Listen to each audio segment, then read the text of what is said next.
nggak sengaja ngebunuh 10 real. Kelihatan rambut satu helai aja 10 real.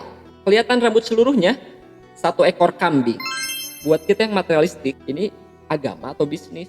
Enggak seperti itu teman-teman semuanya ya. Layaknya seperti kita saat berpuasa kemarin, hanya kita dan Allah Subhanahu wa taala aja yang tahu apakah kita udah batal atau tidak ya. Tapi yang dituntut kita adalah darkum, kesadaran hukum kita. Karena itulah yang diajarkan ataupun yang dilatih oleh Allah Subhanahu wa taala ketika Ramadan kemarin, yang pada akhirnya kita terapkan dalam kehidupan sehari-hari. Begitupun ketika kita melaksanakan ibadah haji.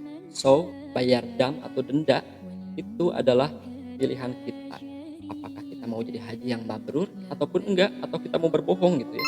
Jadi teman-teman semuanya, waktu gua nih ya kemarin ikut manasik haji, ada beberapa syarat ketika kita udah memakai pakaian ihram.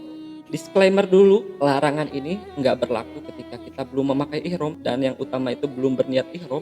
Larangan-larangan yang tadi tidak berlaku ya teman-teman.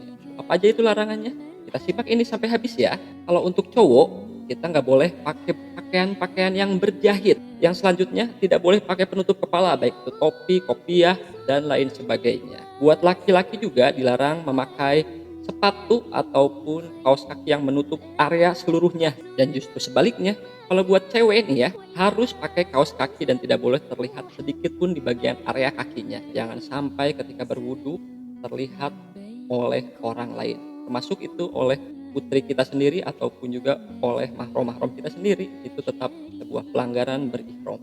Dan dilarang memakai sarung tangan yang menutup keseluruhannya ya. Jadi yang tertutup itu hanya bagian atasnya saja, tapi untuk bagian bawahnya tidak boleh tertutup oleh sarung tangan. Kemudian yang pakai niqab ya, pakai cadar itu harus terbuka ketika saat berihram, dan yang jelas puncaknya ketika wukuf di Arafah nanti ya. Buat cewek ataupun cowok tidak boleh mencukur bulu-bulu apapun ataupun gunting kuku juga nggak boleh. Memakai parfum atau mencuci tangan, memakai sabun, pokoknya yang berbau-bau parfum itu nggak boleh. Kemudian buat teman-teman ya yang senggol dikit bacok gitu, nah mengeluarkan kata-kata kasar ataupun emosi yang berlebihan itu nggak boleh.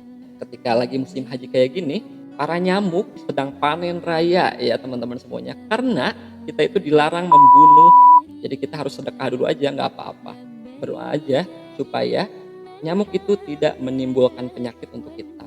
Dilarang juga menghitbah atau meminang ya, merayu, apalagi sampai menikah. Itu nggak boleh banget. Buat yang udah nikah juga nih ya, nggak boleh saling bergombal-gombal, bercumbu, bahkan sampai berhubungan intim, itu nggak boleh.